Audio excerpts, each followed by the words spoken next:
Que Jesus nos abençoe e que hoje, nós possamos entender um pouco melhor algo que às vezes nos instiga, que são os 10 mandamentos. Na verdade, hoje nós vamos falar sobre o primeiro mandamento, e falando sobre o primeiro mandamento, a gente vai começar um ciclo. É uma tentativa que nós vamos fazer de falar de todos os 10, trazendo uma abordagem, obviamente, não muito abrangente, porque a nossa limitação não permite isso. Então, para falar do primeiro mandamento, que é amar a Deus sobre todas as coisas, eu resolvi trazer uma abordagem que é uma abordagem que nós vamos falar hoje sobre o trabalho, tá? Mas nós vamos chegar lá mais à frente. Eu queria fazer aqui o meu agradecimento ao Marcelo, que foi quem instigou essa ideia, e também depois a Larissa, que deu o empurrão que faltava para a gente começar esse trabalho, esse processo dos 10 mandamentos. Então, lá em Mateus capítulo 5, versículos 17 e 18, Jesus diz assim: clara e limpidamente: não penseis que vim revogar a lei ou os profetas. Não vim revogar, vim para cumprir. Porque os 10 mandamentos, eles estão lá no Êxodo. E o Êxodo é um dos livros do Velho Testamento. E o Velho Testamento, como todos sabemos, começa por Moisés. Então lá no Êxodo, no capítulo 20, versículos de 1 a 26, a gente encontra os 10 mandamentos. E Jesus, com toda a sua capacidade, com todo o seu amor, todo o seu entendimento e toda a sua inteligência, Jesus diz claramente àqueles irmãos que ali estavam no momento, principalmente para os judeus: eu não vim revogar a lei, eu vim cumprir a lei. Mostrando o seguinte, que o entendimento que existia da lei divina, porque qual lei que Jesus veio cumprir? Não era a lei dos homens, é a lei divina. E a gente precisa gravar isso com muita tranquilidade, porque na hora que a gente chegar no estudo, na parte do estudo que é o Livro dos Espíritos, que foi retirada do Livro dos Espíritos, nós vamos entender por que uma lei divina é inderrogável. Uma lei divina, ela não tem como a gente mudar, modificar e nem subornar. Então, uma lei divina é uma lei imutável. É uma lei eterna. Bom, no capítulo 1 do Evangelho segundo o Espiritismo, Kardec se refere assim aos 10 mandamentos. Encontramos nesta lei, quer dizer, os 10 mandamentos, o princípio dos deveres para com Deus e para com o próximo, que constitui a base da doutrina de Jesus Cristo. Então, quando Kardec fala que é o princípio para com Deus e para com o próximo, Jesus lá atrás, ao ser questionado: mestre, qual é o maior de todos os mandamentos? E ele, o que ele diz? Amar a Deus sobre todas as coisas. E o segundo que equivale ao primeiro, ao próximo, como a ti mesmo. Então Jesus deu essa dica para a gente lá atrás, 2000 anos atrás, E aí, nós vamos agora buscar um pouco da visão espírita, a visão da doutrina espírita sobre esse mandamento: amar a Deus sobre todas as coisas. Qual é a principal visão da doutrina espírita em relação a isso? É exatamente para a gente combater o materialismo. Como que a gente combate o materialismo?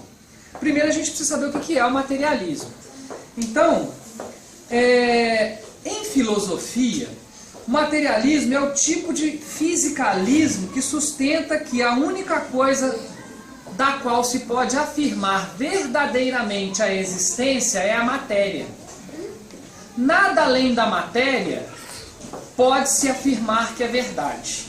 Isso é o materialismo, em resumo. Bom, lembram do estudo que a gente fez do Pai Nosso? Qual a conclusão que a gente chegou? Alguém lembra? Afirmação do amém? Não. Que a gente conhece Deus, embora a gente não o veja. Lembra disso? A gente falou isso no estudo sobre o Pai Nosso. A gente conhece Deus, embora a gente não o veja. Não tem noção de quem é. O materialismo nega isso. Porque o materialismo diz o seguinte, ó, aquilo que você não conhece, que não é material, isso não é verdade. Isso não existe. Né? E nós sabemos que Deus existe. Nós temos a convicção, a certeza que Deus existe. Paulo sempre fala com a gente, né? Que a pessoa chegou para ele e fala, eu queria que você me provasse que Deus não existe. E ele virou para a pessoa e disse assim, primeiro você me prova que ele não existe. Eu queria que provasse que existia, né? Me prova que existe, né? Eu falei, prova para mim primeiro. Prova para mim que ele não existe. Né? Ou seja, como que prova que Deus não existe? Né? Não tem jeito, né? Então, historicamente, nós somos levados a desprezar as coisas religiosas em benefício dos prazeres terrenos. Isso é histórico em nós, porque nós ainda somos espíritos relativamente infantis. Nós somos espíritos que ainda cultivamos, como nós dissemos aqui no estudo anterior, ciúme, inveja, a tristeza, a mágoa. Nós somos esses espíritos. A ingratidão, né? Se a gente for começar a falar aqui, É tanta coisa, né? né? Vai surgir muita coisa. Sacola. Então, nós somos os espíritos voltados para os prazeres materiais. O amor a Deus passou a ser visto como uma coisa piegas, como uma coisa que pode ser deixada de lado. Né? Como Paulo também muitas vezes diz pra gente, né? As pessoas mais novas não procuram a religião, seja ela qual for, muitas vezes, porque elas acham que ainda tem muito tempo. E as pessoas mais velhas muitas vezes não procuram a religião porque acham que o tempo já passou. Né? Então, se o primeiro mandamento é amar a Deus sobre todas as coisas, a religiosidade, seja ela qual for, mesmo que seja fora de alguma igreja ou de algum grupo religioso, mas a religiosidade interna ela precisa existir.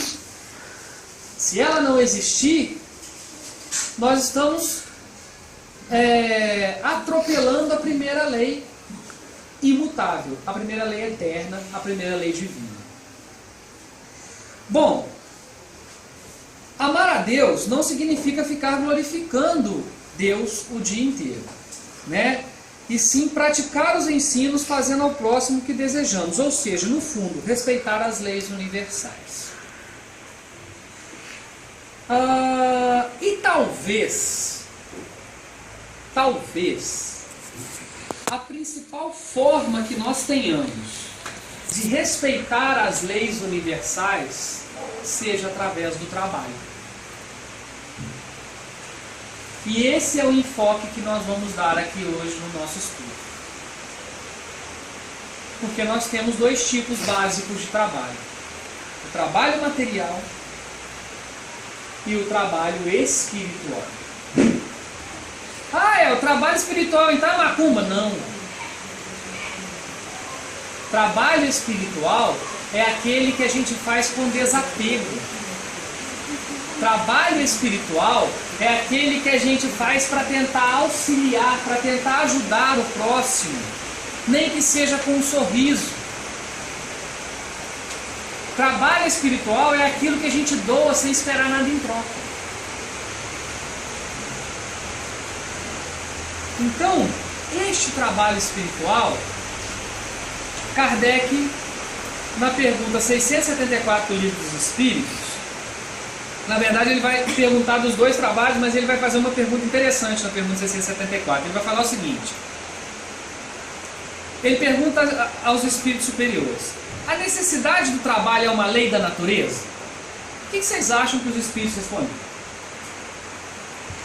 A necessidade do trabalho é uma lei da natureza? Sim. Claro que é. Não tem a menor dúvida que é. E se é uma lei da natureza, evidentemente é uma lei divina. Porque é uma lei imutável. Está correto isso? E os espíritos respondem assim: o trabalho é lei da natureza. Por isso mesmo constitui uma necessidade. E a civilização obriga o homem a trabalhar mais, porque ele aumenta as necessidades e os gozos. Os espíritos respondem de duas formas interessantes. O trabalho é lei da natureza. É lei divina. Só que cada vez mais a civilização obriga o homem a trabalhar mais para que ele aumente os seus gozos e as suas necessidades. Tanto é assim, gente, se eu salvo engano, Marcelo, você me lembra, me corrija se eu estiver errado, o dia que a gente começou essa conversa, foi um dia que você falou assim: eu acho mais legal aquela vida da roça, não é? Não foi isso? Aí eu comecei a falar: não, Marcelo, mas a civilização traz isso, a civilização traz isso, a civilização traz isso, a civilização traz isso, quer dizer, avião, traz carro, traz celular, traz internet, traz um monte de coisa. Só que mesmo com esse monte de coisa que, entre aspas, facilita a nossa vida, nós estamos cada vez mais ocupados. Como a gente pode imaginar hoje uma mãe com 14, 16 filhos? Não, As que tem um ou dois aqui já morreram de rir. Né?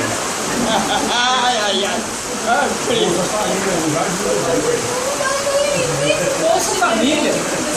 Vem com Bolsa Família, aliás. Não é questão, você está falando de questão financeira, né?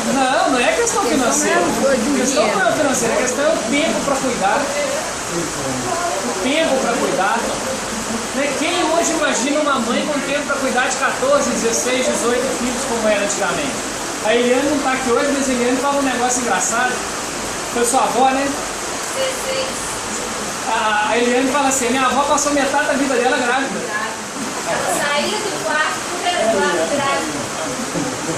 Passou metade da vida dela grávida. Então, quer dizer, é algo que hoje a gente não consegue na nossa realidade. A sua mãe, 15 filhos. Então, quer dizer, hoje algo que a gente não consegue na nossa realidade.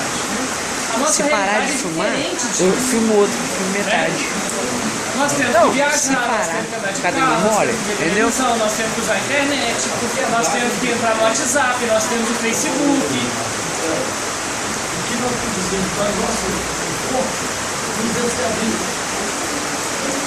Bom, você chegou num ponto que há 2.800 anos atrás foi falado por Krishna para Arjuna.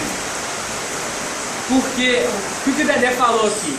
Que aquilo que está sendo produzido para o nosso conforto acaba nos escravizando. E num determinado momento do Bhagavad Gita, que é um livro que todos os espíritas um dia deveriam ler pelo menos um pedacinho, porque ele é maravilhoso, Arjuna está dialogando com Krishna. Arjuna é um semideus, Krishna é um deus, né? E Arjuna dialogando com Krishna, e Krishna vira para Arjuna e diz o seguinte: todo o trabalho que não é com um fim voltado para a divindade, ele é escravizante. O Dedé repetiu aqui o que Krishna falou para Arjuna. Acho que você está iluminado, Dedé. Quanta luz. Que Krishna falou para Arjuna. Todo trabalho que não é voltado para a divindade, ele é escravizante. Gente, mas espera aí. Então o meu trabalho do dia a dia, ele é escravizante? se a gente não faz com amor, se a gente não faz com dedicação, se a gente não faz com um certo desapego, embora a gente precise do nosso salário, se não for útil, ele é escravizante. Quem já viu o filme Clique, do Adam Sandler, quem não viu, veja. Você já viu, né, filho? Vai ver exatamente isso. Todo o trabalho que ele tem é escravizante. Porque é supérfluo. É voltado para o material. É voltado para o material. Bom, na pergunta 675, Kardec, não satisfeito, obviamente, com a resposta de 674, Kardec pergunta assim: por trabalho só se devem entender as ocupações materiais? E os espíritos respondem: não, e é um não taxativo. Porque quando os espíritos se meio que ficavam enfadados da pergunta do Kardec, eles falavam: pergunte a sua consciência, né? Avalie a razão, seja racional, né? Mas nessa pergunta eles falam: não, é um não taxativo. Não, o espírito trabalha assim como o corpo. Toda ocupação útil é trabalho. O Edmar acabou de falar aqui. Toda ocupação útil é trabalho. Gente, quem sonha aqui dentro? Ninguém sonha? Eu não posso levantar a mão, mas... Ah, você não pode levantar a mão que você está filmando. Isso. Todo mundo sonha, não sonha? É o nosso espírito trabalhando fora do corpo. O corpo está lá descansando, dormindo, às vezes a gente nem lembra. E o espírito está trabalhando. Ah, mas eu sonhei com uma coisa muito ruim essa noite. Seu espírito está trabalhando mal. Sonhei com uma coisa muito boa. Seu espírito está trabalhando bem. Ah, eu não lembro de nada. Não sei o que você estava arrumando. Não faço nem ideia. Parece só quando é sacanagem. É melhor não perguntar. Quando a gente sonha metade do sonho, a gente acorda no meio do sonho. Agora quando a gente sonha tudo, a gente não lembra do sonho. Às vezes a gente é acordado, né? Para não piorar a nossa situação. É verdade. Às vezes a gente é acordado. Então a espiritualidade está sempre ao nosso lado. Todo momento, todo sonho. O nosso anjo protetor, o nosso anjo guardião, ele nunca se afasta da gente. A gente se afasta dele de vez em quando. Mas ele não se afasta da gente. Ele fica só observando. Se a gente exagerar, às vezes ele corta. Às vezes ele deixa a gente ir por aquele caminho para a gente aprender. É o seguinte. Todo sonho que a gente tem que depois, né, no nosso dia a dia, aplicar através da mediunidade intuitiva, a gente não lembra. Não, é verdade. Porque esse que é o sonho verdadeiro que a gente vai usar para o bem. Né? Exatamente. E ele é intuitivo, então muitas vezes a gente não lembra, foi até bom você tocar nesse assunto, muitas vezes a gente não lembra, por quê? Porque intuitivamente a gente vai ter flashes e recordações depois. Aquele déjà vu é muito isso. A gente intuitivamente vai ter flashes e recordações. São coisas que já realmente aconteceram? Que iam acontecer, mas que você já teve uma percepção do futuro lá. Porque, na verdade, para o espírito, o espaço-tempo não é igual ao nosso espaço-tempo. Nós vamos ver isso aqui com uma historinha que eu estou trazendo. Daqui a pouquinho a gente vai ver isso. Prossiga. Na pergunta 676, Kardec, ainda insistindo em relação ao trabalho, questiona assim, aos espíritos: por que o trabalho se impõe ao homem? Olha que interessante, gente. Por que o trabalho se impõe ao homem? Quer dizer, por que a gente olha com aquele olhar estranho e muitas vezes até preconceituoso para a pessoa que não trabalha nada, que não faz nada na vida? Porque intuitivamente a gente sabe que o trabalho é uma lei da natureza. Como intuitivamente a gente sabe da existência de Deus. Não é à toa que todas as sociedades em algum momento necessitaram da divindade. É porque intuitivamente, seja lá nas tribos, ou seja na civilização mais avançada que a gente tenha, não dá para viver só de materialismo. A vida carnal com um fim na morte é muito pequena, é muito pouco. É muito pouco. E a essa pergunta, por que o trabalho se impõe ao homem, os espíritos respondem aquilo que a gente precisa ouvir, nem sempre o que a gente quer ouvir. Por ser uma consequência da sua natureza corpórea, é expiação e ao mesmo tempo meio de aperfeiçoamento da sua inteligência. Sem o trabalho, o homem permaneceria sempre na infância, quanto à inteligência. Por isso é que seu alimento, sua segurança, seu bem-estar dependem do seu trabalho e da sua atividade. Ao extremamente fraco de corpo, outorgou Deus a inteligência em compensação, mas é sempre um trabalho. Quem conhece o Stephen Hawking, né, que é um dos caras cientistas mais brilhantes que hoje existe, ele é tetraplégico, não sei se vocês sabem. Aquele cara tem tipo, ele fica. Descobrir a doença, ele descobriu a própria doença, né? Sei quem que é. Né? O cara é tetraplégico e é talvez a mente mais brilhante que a gente tem encarnada hoje no ponto de vista material. Então, De certo modo, ele veio tetraplégico, e em outras vidas ele provavelmente usou essa inteligência para um lado ruim. olha, difícil de julgar, ele pode ser uma exceção. Por ele estar sabendo usar. Ele pode ser uma exceção porque ele está sabendo usar a dele agora. Então, não necessariamente ele usou a inteligência dele para o mal. É que ele simplesmente dispensou mesmo o resto do corpo. Ele só precisa da mente. Pode acontecer. Pode acontecer. Para ser exemplo. Como é que é o nome daquela santinha de Rio Pombo? Lola. Né? Muita gente até hoje vai lá no túmulo dela, né? Mas quando ela... Inclusive, tem um feriado nesses dias que é um dia da Lola. E quando ela era encarnada, salvo engano, mesmo no leito de morte, muita gente ia lá, enquanto ela estava deitada lá, entre aspas, inválida, né, do nosso ponto de vista material, muita gente ia lá pedir graça e recebia. Porque ela não necessitava de mexer o corpo, os membros dela, para ajudar as pessoas. Eu conheci ela, eu era criança. Eu vi ela deitada numa talva com área só com lençol. E deitada só de meio corpo. E todo mundo... E a árvore que ela caiu dela, que ela se machucou, eles arrancaram até a raiz para fazer remédio.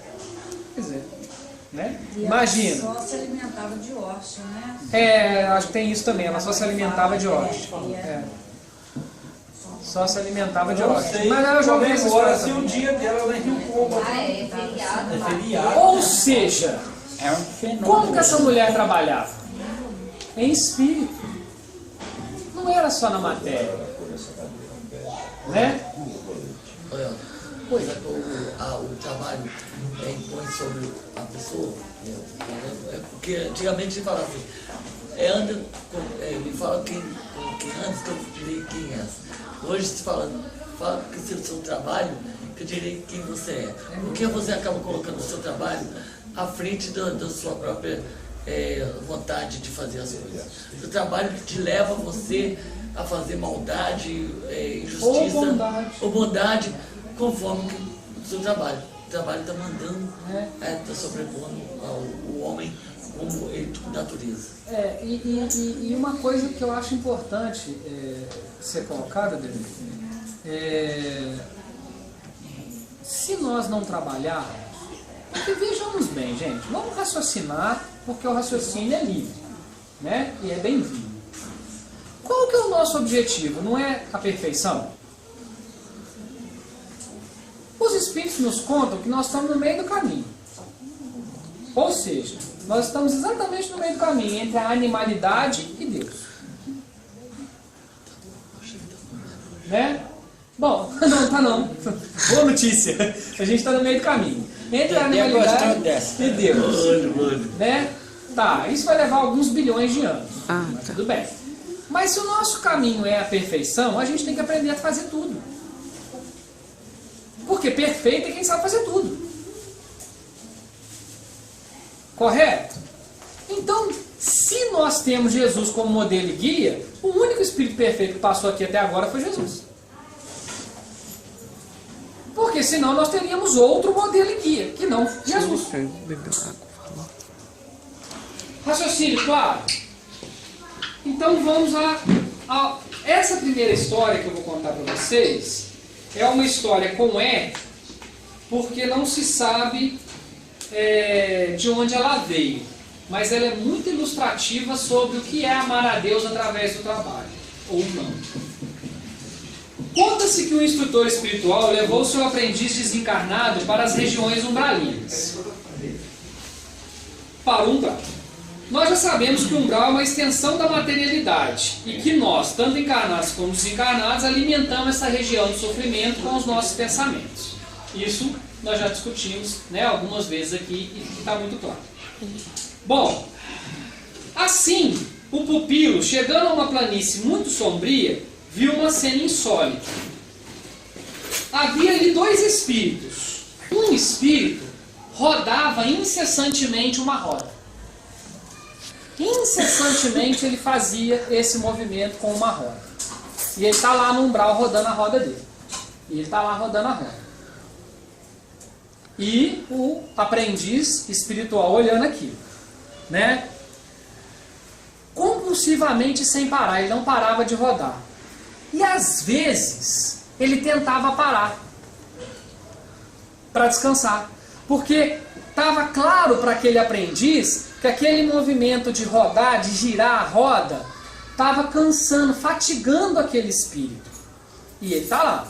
Então ele ficava extremamente fatigado, aí ele tentava parar. Na hora que ele parava, vinha uma dor moral muito forte em cima dele e ele começava a rodar de novo. E ficava rodando. E está rodando. Em frente a esse espírito que ficava rodando a roda, tinha um espírito que ficava parado só olhando. Não olhava nem para o lado, não piscava. Ele só olhava o outro rodar a roda. O tempo todo. Isso no umbral, né? No umbral. Ah. Isso no umbral. Então os dois em espírito. Bom, o aprendiz ficou muito incomodado com aquela cena. E perguntou ao instrutor, me explica o que está acontecendo com esses dois, porque eu não estou conseguindo entender por que um roda o tempo todo e quando para de rodar, a dor moral que ele sente dá pra gente perceber. E por que o outro só fica olhando? E o instrutor disse o seguinte, esse que roda, enquanto encarnado, sofria de ativismo compulsivo. Ele só queria fazer. Nunca se permitiu pensar, refletir e orar. Vocês vão ver quanto é importante a prece, a oração, quando eu mostrar a história que eu trouxe, que está no livro Céu e Inferno, da Angeli, daqui a alguns minutos. Mesmo nos momentos religiosos, seu pensamento estava sempre em fazer algo material. Alguém aqui pensou lá em casa, no trabalho, enquanto a gente está aqui, batendo esse papo? Alguém chegou a pensar, não? Não? Ninguém pensou no trabalho? Mas tá todo mundo muito evoluído aqui, ué. Pensei que eu vou dormir hoje muito bem, porque amanhã Tá todo mundo muito evoluído. Claro que eu pensei, eu também. Na hora que ele chegou, eu lembrei de um negócio que nós temos que fazer segunda-feira lá. Ah, meu Deus do céu, esqueci. Não tem jeito, a gente trabalha na sala um do lado do outro. Não tem jeito de não lembrar. Né? Bom, este espírito nunca se permitiu conhecer, não tinha momentos de silêncio e introspecção. O que Jesus fala para a gente lá no capítulo 5 de Mateus? Ensinando para os discípulos em ressonância para nós. Quando a gente quiser orar, o que a gente tem que fazer? Silêncio. Vai para onde você está em silêncio e aquele seu Pai Criador que está em silêncio consegue te ouvir, porque Ele sabe do que você precisa antes mesmo do que você peça. Ele solicita entrar para o quarto, fechar a porta, diz também na hora do repouso. Né? Essa hora a gente vai... E o Gilberto Gil traduziu isso lindamente numa mais música. do nosso pensamento, né? Bom, então, ele nunca se permitiu conhecer, não tinha momentos de silêncio e introspecção, queria apenas fazer e acumular, E quando ele se transportou para o plano espiritual, esse padrão de comportamento se repetiu. Quer dizer, ele continua querendo apenas fazer. Gente, nós já cansamos de falar isso aqui. Mas vamos repetir milhões de vezes para que todos nós aprendamos o primeiro eu. Né? Se eu sou voltado para algo que é desequilibrado, eu vou desencarnar e vou ficar perto deste desequilíbrio que me chama a atenção. Seja ele sexo, seja ele droga, seja ele álcool, seja ele dinheiro, seja ele muitas vezes a família. Eu vou para perto daquilo que eu gosto. Se eu desencarno equilibrado, ótimo, beleza, eu vou para perto daquilo que eu gosto. Então eu vou para perto de algo equilibrado. Mas se eu desencarno em desequilíbrio, em algum desses pontos, eu vou para perto daquilo que eu gosto. É claro isso. E a pessoa que é compulsiva no trabalho, que só quer fazer, acumular, fazer, acumular, fazer, acumular, o que ela vai fazer lá na espiritualidade? Ela vai repetir esse padrão de comportamento. Só o corpo que fica aqui. O espírito dá continuidade ao processo. Mas e o outro? Pergunta o aprendiz. Por que ele não consegue sair dali? O outro, infelizmente, foi voluntariamente inútil. Ele quis ser inútil. Ele só quis observar. Ele não quis trabalhar. Ele não quis fazer. Vamos voltar lá no Buda? Já que a gente já falou hoje do Bhagavad Gita, né, de Shiva, vamos voltar no Buda. Qual que é o maior ensinamento que Siddhartha Gautama deixou pra gente? Que é o caminho do equilíbrio. Vá pelo caminho do equilíbrio, vá pelo caminho do meio. Esse foi o maior ensinamento que ele deixou pra gente. Isso ressoa nos nossos ouvidos, porque ele era um enviado de Jesus. Isso ressoa nos nossos ouvidos até hoje. Quando a gente sai um pouco do eixo, a gente até sai do eixo, mas alguma coisa vem no nosso ouvido e diz assim, volta para o lugar, volta para o lugar. A gente pode ser teimoso, mas que alguma coisa chama a atenção da gente, chama, ou alguém. Né? Ele era preguiçoso enquanto encarnado. Então, quando ele veio para a erraticidade inferior, veio vazio. Gente, ele foi vazio.